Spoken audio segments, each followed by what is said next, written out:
Good morning, comrades. As you were able to see the last couple of days, I have been fortunate enough to join Bilstein on the amazing off-road trip through the US. And now I wanna talk to our dear hosts and guides, Stan and Shane, who have been, well, guiding us through all the deserts, all the rocks, through all the mountains and everything. Hey guys. Hello. How are you doing? Yep. Let's go. Let's go, let's go. So just be careful with OHV, so you'll see motorcycles and camps. Just be more heads up in here. Just for like a few miles, and we'll get right here. All right, let's cruise.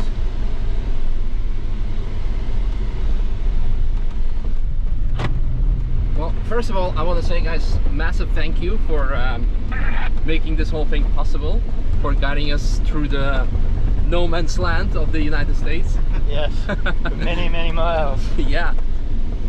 What do you guys do, like your daily job? I'm a product manager for the products that are on this vehicle. Yeah. And Stan's the head of product management globally. And obviously he drives a Jeep, so we know he also likes European sports cars. Well, it's cool that you guys know your trade. Yeah, I mean, it's what we do for fun too. We don't just do it for work, we actually do it because we like to do it. Left or right? Go straight. They go to the it's a wash, it goes the same. Shane's tired. Like, that's what happens when you lose your voice after all this. You see this, and then it's all straight. Yeah, that would be actually my... Watch out, motorcycle. Whoa. Shane, warn him. Motorcycle coming down the road. Stay right, stay right. Stay right. We'll be out of the OHV area shortly, and it'll start getting smoother. But right now, there's just a lot of really rough because of these vehicles right here.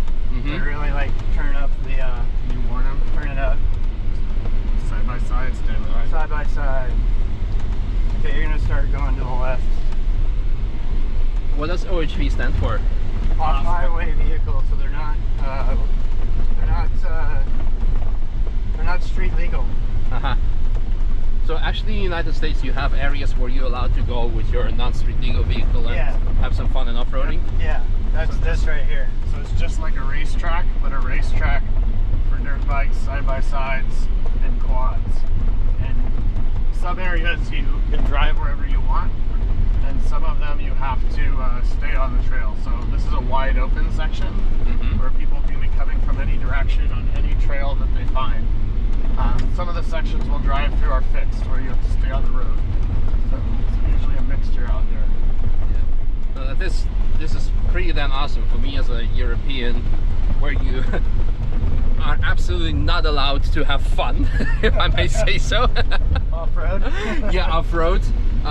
This is actually pretty cool, like those Can-Am things, contraptions, you call them side-by-sides. Yeah. Like I seen them being like for sale like in Europe randomly, and I'm like, why would you need that? Where are you gonna take this? You're gonna take it out and do this stuff. Yeah, now I totally understand that. It makes sense because those vehicles are way faster than oh yeah, they only weigh 12 to 1,300 pounds, and you can get one with 170 horsepower. Wow. With a turbo. With a turbo. So you know, that's really taken over the desert market. It used to be years ago, you come out here and there'd be little dune buggies, right? Volkswagens were everywhere. VW things and VW Beetle, Baja Beetles, as people call them. Yeah. And that market's really changed because now it's about side by side. When there is a good spot for filming, right? Yeah, not right here. We're going to keep motoring for a bit. Okay, perfect. No, that's freaking awesome. Sorry, I wanted to say that's for.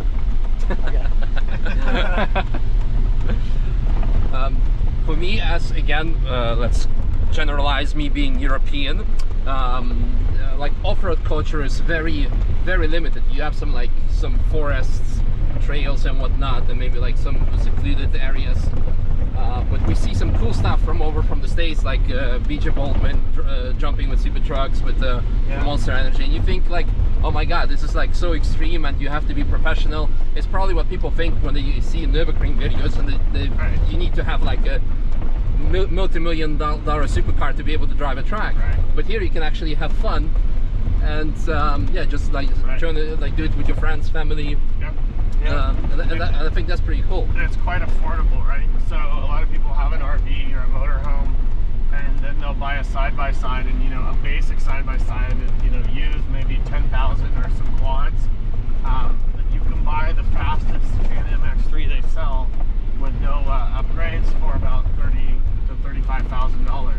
So when you compare that to going to, let's say, the Nordschleife, where you need a BMW M3 if you really want to zoom, that's something, right? It's buying the best car for the Nordschleife for only $35,000. Yeah.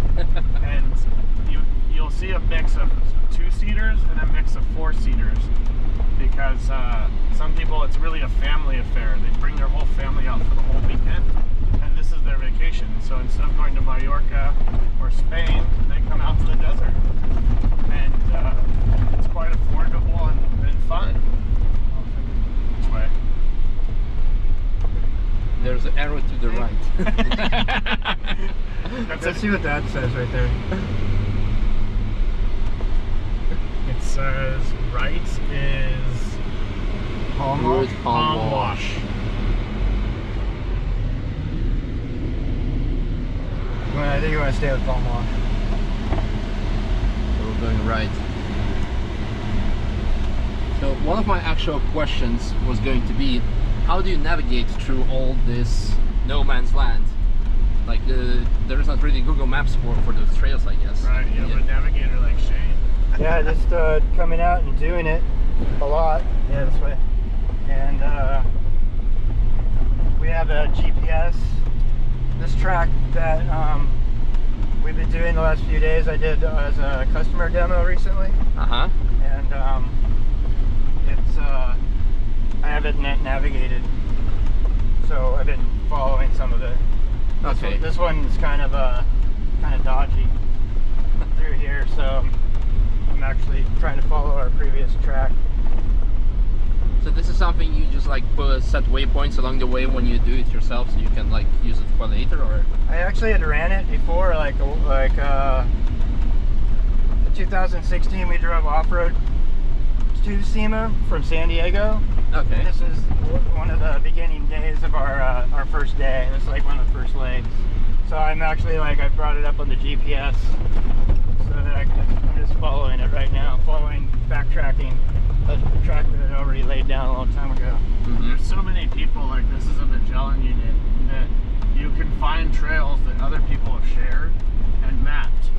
So we're going to go later to a section where we're going to look for some things to see, and people have put waypoints there already and mapped the trails and named them. And then at the same time, some of these areas like Ocotillo Wells have been here forever, and so someone like Shane has ridden out here since he was 18 years old, and I know other desert sections where I used to go when I was younger, so you actually like know the names of all the washes. We have maps for some of them, we don't even get the maps out, so it's kind of having and like- also like being many- able to read terrain. Many years of just coming out and doing these trails. Doing these trails, you just remember them after a while. Makes you an actual scout, a pathfinder. Yeah. For California at least. Yeah. No, it's pretty cool. And on these like trails that you can use from other people, are they also like ranked by like difficulty, or is it just like trail and you just have to be hoping that you're best prepared for anything? I'm best prepared for anything. Yeah. I mean, depending on where you go, if you go somewhere like Moab, Utah, where they have very defined trails, they'll have levels of difficulty because they don't want people going out there with vehicles that are not capable or not enough experience to do, say like just like we do with ski slopes, right? Mm-hmm. We have Black Diamond, and they do the same. They have a level of difficulty of 10, and someone that doesn't have the right equipment or driving skills shouldn't be on them, because then it gets to be an issue. We have to be a little heads up here because these corners, anything can be coming the other way. Yeah. So yeah. we we're out in the desert by ourselves, it's more relaxing a little bit because you're calm. But in here, anything can be coming, and you don't know what kind of rider or person you come upon. Like you notice that motorcycle we came upon, he kind of didn't want to move off to the side right away because maybe he's not as experienced on a motorcycle. You know, if I'm on a bike and I see someone coming going left. So there's like a sign saying no ATVs. So there's little markers here and there. So this is the end of the OHV area, and that's why they mark it with no ATVs. I think motorcycles can go there. Well, I think this is kind of a driver's etiquette. It's like the same when you do, for example, toeristenvaren on the Nürburgring, that you have to assume that people are not like pro drivers, that people can be like, most Probably guys here are cameras. kids, I guess, who would drive like their bikes and whatnot. And then A lot you of see, adults. yeah, like You know, I mean, it's these guys. Yeah.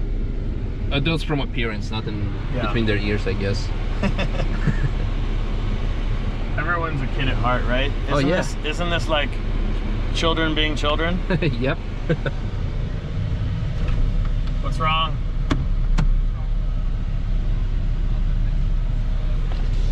All right. Yeah, on the Steve's here. other side of the road. Steve's here. On the other side of the road we can do some. Steve's here. Okay, let's go. Always those people trying to make video content, huh? But we just want to drive. We're behind schedule. Oh yeah. Well, that's what happens when you have a bunch of Europeans over. For you it's like a daily thing, but like for us it's like, oh my god, it's like every single feat is just like breathtaking and it's beautiful and makes you, it reminds you of like all kinds of US culture that we get in Europe, like from computer games to TV series, and gets all this crazy vibes. Yeah. So this is some of my favorite terrain. When you're in a wash, you get these great like mud mountains that are left over, and it's washed it out over years and years. It's pretty cool. You know, these sides, because they're permanently like this pretty much. I mean, slowly they're decaying, but with the rain, but just a little bit at a time. Yeah, if you noticed, since we're like kind of behind the OHV area, it's a lot smoother now. Yeah, it's very much smoother. But I've been very much impressed by the variety of off-road surface that we had in the last 2 days. Yeah. And by last 2 days, we probably like, what's the total mileage we covered, do you think? Probably about 250 miles. Yeah, 250 miles, but we had everything. We had sand, we had rocks, we had dunes, we had, I don't know, you name it, and we had it in terms of off-road, because like when we were like preparing for this trip, more or less, you have like kind of a idea of what you're gonna expect, but like it's excelled every single expectation. Yeah. And I think you guys are, well, definitely blessed in a way to have such thing in your backyard, more or less. Yeah. It's really lucky, right? I mean, Really pretty cool. the Nordschleife, as an example, is a great track, but the terrain's the same. The only thing that changes is the weather, right? Yes. And we always have weather, which this place, if it was raining, would be incredible. Oh, because yeah. there'd be no dust, Yeah. and there'd be mud, and it would be so much fun. But here we still have the weather, but the main thing is we have such a variety of terrain, right? So racetracks I love road racetracks, don't get me wrong, but they're fixed. Yeah. This is not fixed. You could come out here a year or two later, same trail, it'll be completely different. And so it's always very dynamic, and then you have the dynamics of the terrain, right? So it just varies whether there's rock or mud or sand and silt. So We did we have a huge elevation change between Las Vegas and here. So this is now we're going into OHV. yeah. OHV. So like the elevation was when like yesterday it was like up to like maybe 4,000 feet. Right now we're like around sea level. Okay. And you can see how like around sea level it's really sandy and not much vegetation and muddy and yesterday we were like when we were way up in those hills you could see for miles that was like higher elevation, so it's rockier. It's still the desert, but it's different elevations of it. And they're all cool in their own way. Yeah, definitely. Can you direct this air vent a bit more down before it blows on the microphone? I think, yeah, that's Okay. it. Thank you very much. Yeah, no, speaking of which, I mean, this is why rally drivers love rally, because like not a single pass is the same. And again, since you brought up and not me brought up Nordschleife for once, that's why people love the Nürburgring as well, because like every lap can be different, it can be challenging, and but off-road is of course completely different experience and different level. So how would people like, if they want to get started, if like what's the best way to start? You buy a good vehicle, or you look at a motorcycle or an ATV. Everyone starts differently, depending on what they like to do. And then you start upgrading, right? Like a lot of products, even whether it's a side-by-side or a Jeep or whatever, people always start with a base vehicle, which is good, and then they start the upgrades, right? Yeah. Just like we always do. And depending on what type of terrain you enjoy and how you like to drive, you can pick different vehicles, right? So something like this, a Raptor is maybe not the best vehicle because it's kind of big, if this is what you like doing. In other sections, it's quite open and fast, and maybe that's a better location for the Raptor guy. So what's great is you pick the kind of vehicle you like, the terrain, and then it's mixed. And so your vehicle usually ends up being a compromise. Some vehicles are more of a compromise than others. A Jeep like this, I think, can pretty much do it all, and I never have to worry about getting in a situation I can't get out of. Because I mean, this thing, you know, has 4 low, it has a winch, all of these type of things. And then of course, the biggest improvement most people work on is the suspension on the vehicle, because the OE manufacturers build all these vehicles to OE specifications, which are not necessarily this usage. In this case, this is more performance oriented, and so it's not how much the dampers cost. You want the best performing dampers or the best performing products in the desert. So that's one of the big differences. So if we were on just factory Jeep shocks, it would not feel like this. We never would have made it. We never would have made We it. would have gave up after a couple hours. Of bouncing around. No, of course. I think it goes everywhere. Like whether you buy an M3, which is being sold as a track tool by itself, like stock stuff will not get you far away from home. But like with this, like these type of sports, if I may refer to it as a sport, suspension is the even more important component. Because here you don't need any power or something, so suspension is probably the key figure to be able to to do this. It's suspension, and it's a combination too. It just like a road race car, you also have, you know, left. Make sure everybody. You have so this has a 3.5-inch AEV lift kit, and so you have the lift kit. And then you also want to usually in the desert run bigger tires. So from the factory, this vehicle, it's a Rubicon, came with 33-inch tires. Now it can run 35 and has a lot more travel and a better suspension setup for the desert. So it's usually for trucks and Jeeps, it's tire size, springs, shocks, which is, and basically the lift kit that goes with it. All right. This has some pretty exotic shock absorbers on it though. Yeah. They're called we call it the 8100 bypass shock, and it's pretty incredible how it works. Yeah, it's something that still has to come out for the market, I believe, right? No, yeah, it should be released on the new Jeep this month, and just amazing. It makes the ride amazingly smooth. Yeah, absolutely. I can definitely agree to that, because we were fortunate enough to test them. And we have a couple of vehicles here. We have Jeeps, JL, we have the Gladiator, we have the Ram that you can see there, and they all equipped with different suspension technology. We have also a couple of ones with like low entry-level aftermarket shocks, and then you get into this, and of course we're rocking here from left to right, but I mean, you need to have some sort of like military developed magnetic ride probably, and you wouldn't want that to have it completely leveled. But no, this is actually, when I was asked by people from Bilstein, like, so how does it drive? I'm like, well, as a Sofa, it's like, it's super awesome and super cool. You can just like do this for the whole day, and that's the whole thing. If you want to do like a cross-country, cross-state trip, you want to be, not too tired at the end of the day, I guess, because that keeps you going and keeps things fun. It's better to do a full day trip instead of go crazy in 1 hour trip. And there they are. So you can see the streetcars over there. They have to park and go walk around. Yeah. Go a little forward.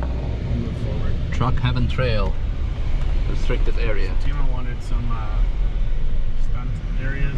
Oh, so this is like a jump area. Yeah. For what? For the Jeep. But we don't have any here. Right? There's some. Not really. Okay.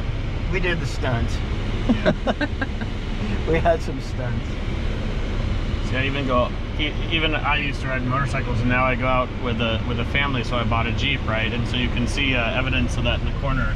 Where? The windshield. Oh, the dinosaur. With a dinosaur. My son loves dinosaurs, and so he gave that to me for Christmas because there's always a Jeep forward? there. Yeah.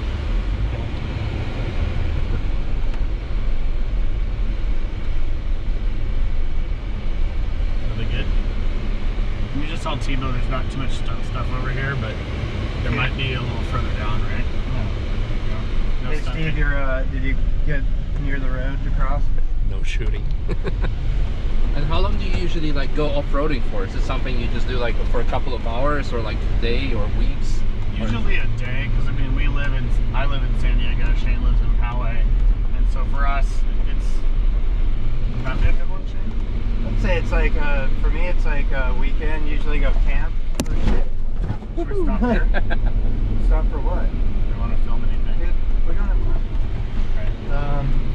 Usually you can come out here to this desert and it's like a day. It's a day trip. It's 2 or 3 hours out and 2 and 3 hours back. But a lot of times people will go like camp out, you know, spend the night, Yeah. drive out to the middle of nowhere and spend the night. I guess at the end of the day, it depends on the amount of free time that you have. Yeah, exactly. Usually I only have a weekend. Yeah. And that's why it's so accessible, right? You know, it's just you can go for the weekend, be back on Sunday night. Wow. Not too shabby, huh? No. So remember when we were on the other canyon, it was all rock. This is like buttery smooth sand, right? Yeah. With some Separate rock, rocky here. with some rock getting exposed here. So we were ascending before in big rocks. Now we get to do some descent in big rock. So what's the most memorable experience you had in off-roading? And off-roading in general? Yeah. Like, what's something that you like? For you was, as an experienced guy who's seen it all in terms of off-roading, what was like the thing? We did a tour. It was called Wide Open Baja, and we used to sponsor all of the cars. And going down to Mexico for 3 days and doing a tour for 3 days was probably the most memorable. Either that or going to like Utah and camping out for a week in my own car was probably a good memorable experience too. What about you? I have so many because I used to work in motorsport. I wasn't a driver, I worked on team side of it. But I'd say my most memorable, because I used to be a big two-wheel guy, is I used to come out here and with friends that were actually out of Canada. They came out once and they were hooked. And then after that, we kept bikes in Canada where I would race in some of the endurance races there, and they would fly out here and we would just go, you know, we would go on these big epic weekends and we would plan them weeks in advance, and we'd come out here on our motorcycles and ride, you know, 2-3 days at a time.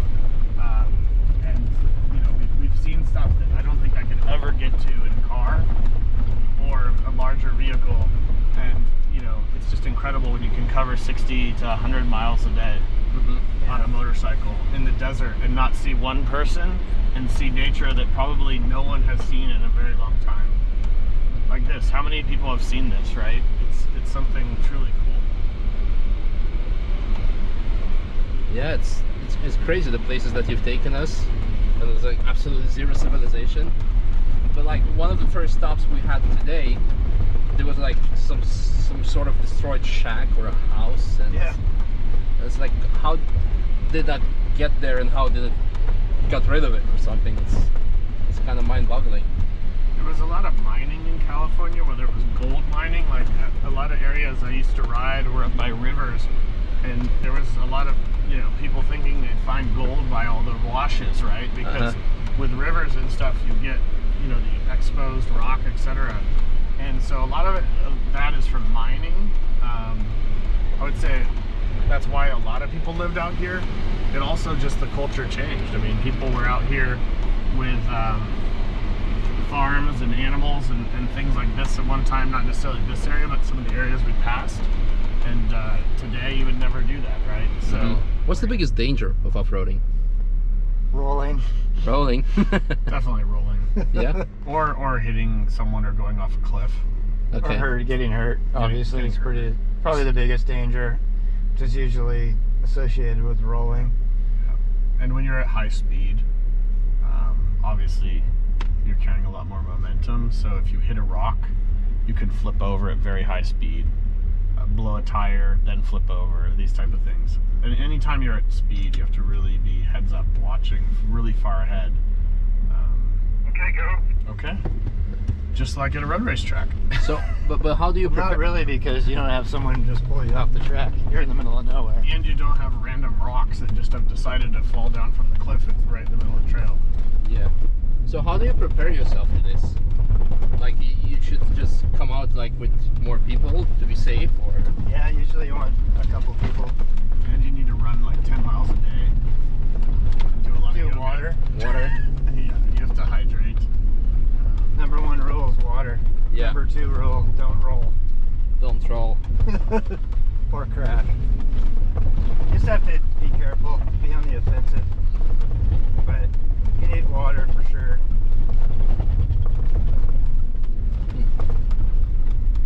What's the biggest misconception about off-roading? It's probably a lot. A lot. I think some people think it's smooth out here, and it's not. I think some people think it's all rock crawling and really low speed, and some people think it's all just driving around on dirt roads. So a lot of people just have different types of misconceptions about it. When we say desert, people are like, oh, I don't want to just drive on a flat road. That's like, I don't know, but this desert in California is not flat. Yeah. Right? I mean, did you have that idea that it would be fairly flat before you came? No, that's not my idea of desert. Is actually that it is not flat. That you have dunes and that kind of stuff. It's basically just dry. That's the idea of desert. And being deserted, that's where the name comes from, I guess. Yeah. Do you think that it's as bumpy as you thought it would be? No, I don't know. I mean, like general understanding of off-road, it can be anything. I think we had everything. Right here? Yeah. Because we're going to go that way. This will be a good spot for them to catch up. Nice. One last thing. So with the track driving or anything, if you don't have one, you can obviously go and rent one. Is there like some rental services around here, or like? Yeah, absolutely. When you go to places like Moab, Utah, they rent Jeeps and side-by-sides. Out here, it's mainly side-by-sides. You can come out for the day and rent them, and that's what happens. People come and try it, or tourists come, and yeah, that's really the big thing now. Is a lot of people, maybe they live in the city or something, and they just rent one. Yep. But yeah, that's cool. It's so easy to access. Yeah. It's different than the track, which you have to be there at certain hours, or if there's an accident and tourist pardon, you sit around and stare at the screen for 2 hours. Yeah. So here, as you can see, it's 24 hours a day. Yeah. You could come here if you have time in the morning. You can come here at night. So accessibility makes it one of the best things. It's just that accessibility comes with some downsides, which is it's remote. Yeah. So you need to make friends, so you're not here by yourself, because that's the most dangerous thing, is to be by yourself out here. Something happens, and we're a long ways from anything. Yeah. So. Especially the stuff yesterday. Yeah. Yeah. How many people did we see yesterday, except for the lava tubes? No. Yeah, none. And Nobody. so it's. Yeah, so I think so that would be the best way for people to get started, is probably rent something to see if they actually like it. And the most important giveaway is takeaway is to not do it alone. And probably once you start doing it, yeah, you'll end up making so many new friends that you'll end up being with many people eventually. there's a lot of, you know, in the same way we have car clubs or that go to track days together, like Porsche Club or McLaren or whatever. It's the same thing here. You have people that go around the genre of vehicle, like let's say a 4Runner or Land Cruiser Club or a Jeep Club. And then you also have some that are more around a location, a group of guys that really want to know every trail in Anza Borrego. And they might have all types of different vehicles. So there's really something for everyone, as well as how extreme they are. Usually, let's say you ride motorcycles or Jeeps, you usually find people that share that similar passion. Do they like to camp, or do they have RVs? And that usually sets up who you hang out with out here. Should we get out and take a quick picture with the vehicles? Yeah, let's do it. Everything was good. Yeah. Well, it's been a half-an-hour video almost, so I think I want to say thank you very much for all these amazing insights. And yeah, thank you for inviting us. So I'm kind of hooked. If it wasn't like over on the other side of the ocean, I would be definitely here almost every weekend. The good news is San Diego added a non-stop flight between here and Frankfurt, which is close to the Nordschleife, so nice. It could happen. Cool. I mean, I'll definitely, it's definitely not the last time you see me here, guys. Well, and thank you very much for tuning in. I hope you enjoyed this type of video, and if you want to see more content of the off-road, check out the previous videos that I have posted. It's been an absolutely awesome ride. And also, if you're doing off-roading, make sure to check out the Bilstein suspension, because that thing has gotten us, as you can see, to places where it would have been otherwise impossible to get. So thank you very much. See you next time. Bye bye.